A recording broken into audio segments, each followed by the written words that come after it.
స్వాతంత్ర దినోత్సవం సందర్భంగా మద్యం అమ్మకాలపై నిషేధాజ్ఞలున్నప్పటికీ కరీంనగర్లో మద్యం అమ్మకాలు జోరుగా సాగుతున్నాయి. ఒకవైపు జాతీయ పతాకాలను ఎగురవేస్తుంటే మరోవైపు మందుబాబులు మద్యం మత్తులో మునిగి తేలుతున్నారు. కరీంనగర్ కేంద్రంలోని అలమనూరు చౌరస్తాలో మద్యం అమ్మకాలు జరుగుతున్నాయని తెలిసి విజువల్స్ ని చిత్రీకరించడానికి సంఘటనా స్థలానికి వెళ్లిన బీఆర్కే న్యూస్ సిబ్బంది చేరుకుని అక్కడ వీడియోలు తీస్తున్న మా ప్రతినిధిపై దాడి చేసేందుకు ప్రయత్నించారు.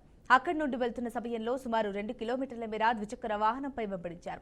ఆగస్టు 15 స్వాతంత్ర దినోత్సవం, ఆగస్టు 2 గాంధీ జయంతి సందర్భంగా అంటే ఆ 2 రోజుల్లో మద్యం అమ్మకాలపై నిషేధాజ్ఞలున్నప్పటికీ కొందరు పట్టపగలే మద్యం అమ్మకాలు జరుపుతున్నారు. దీంతో మందుబాబులు కాళ్లల్లో వచ్చి నడి రోడ్డుపైనే కొనుగోలు చేసుకుని వెళ్తున్నారు. అంగట్లో కూరగాయలు నమ్మినట్లు మందు కావాలా అంటూ పిలిచి మరీ మద్యాన్ని యథేచ్ఛగా విక్రయిస్తున్నారు. రైట్, ఇక ఇదే అంశానికి సంబంధించి మరింత సమాచారం మా ప్రతినిధి సంతోష్ అందిస్తారు. చెప్పండి సంతోష్.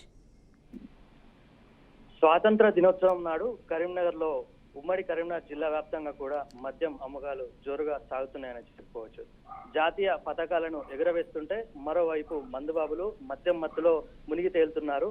అయితే ఉమ్మడి కరీంనగర్ జిల్లా వ్యాప్తంగా చూసుకున్నట్లయితే యథేచ్ఛగా విచ్చలవిడిగా రోడ్డుపైనే మద్యం అమ్మకాలు అయితే జరుగుతున్నాయి. ఆగస్టు 15 స్వాతంత్ర దినోత్సవం మరియు అక్టోబర్ 2 గాంధీ జయంతి రోజున మద్యం అమ్మకాలను నిషేధించిన విషయం అయితే మనకు తెలిసిందే.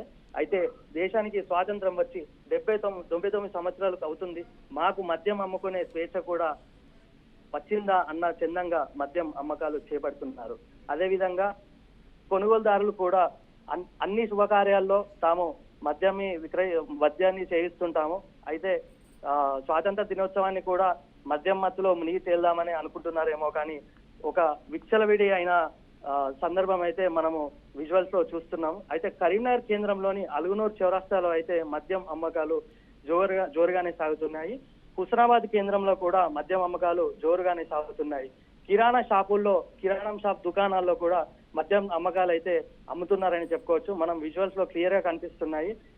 కాటన్ బాక్సుల్లో మద్యాలను అయితే తీసుకెళ్తున్నారు. కార్లలో వచ్చి నడి రోడ్డు పైన మద్యాన్ని అయితే విక్రయిస్తున్న దృశ్యాలు మనం కంటిపై అయితే కనబడే విధంగా మనం చిత్రీకరించాము. అయితే బీఆర్కే న్యూస్ అక్కడ చిత్రీకరించడానికి వెళ్ళిన సమయంలో అక్కడ ఉన్నటువంటి కొంతమంది ఈ బెల్ట్ షాపు నిర్వహించే వారైతే తమపై దాడి చేసేందుకైతే ప్రయత్నించారు. అయితే అక్కడి నుంచి తప్పించుకునే ప్రయత్నంలో ఒక 2 వ్యక్తులు కూడా సుమారు 2 కిలోమీటర్ల మేర కూడా వాళ్ళు తమపై అయితే వెంబడించి మరి పట్టుకునేందుకు ప్రయత్నించారు. మొత్తానికైతే అక్కడి నుంచి తప్పించుకోవడం జరిగింది.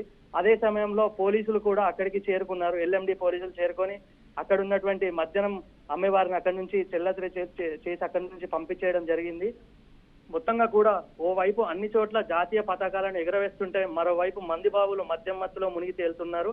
మరోవైపు మద్యం అమ్మే వారి రోజు 15 ఆగస్టు అన్న విషయం కూడా గుర్తులేదేమో, అందుకే విచ్చలవిడిగా పట్టపగలే మద్యం అయితే విక్రయిస్తున్నారు. రోడ్లపైనే బట్టలు విప్పి మరీ ఎగురుతున్నారు. కరీంనగర్ కేంద్రంలో ఉన్నటువంటి లేక్ పోలీస్ స్టేషన్ పరిధిలో అయితే ఐటీ టవర్ పక్కనే కొంతమంది విద్యార్థులు పిల్లలైతే అక్కడ చిన్న పిల్లలు అక్కడ బట్టలు ఇప్పి మరీ మద్యం సేవించి నడి రోడ్డుపైనే ఎగురుతున్న దృశ్యాలు అయితే మనకి కనబడుతున్నాయి.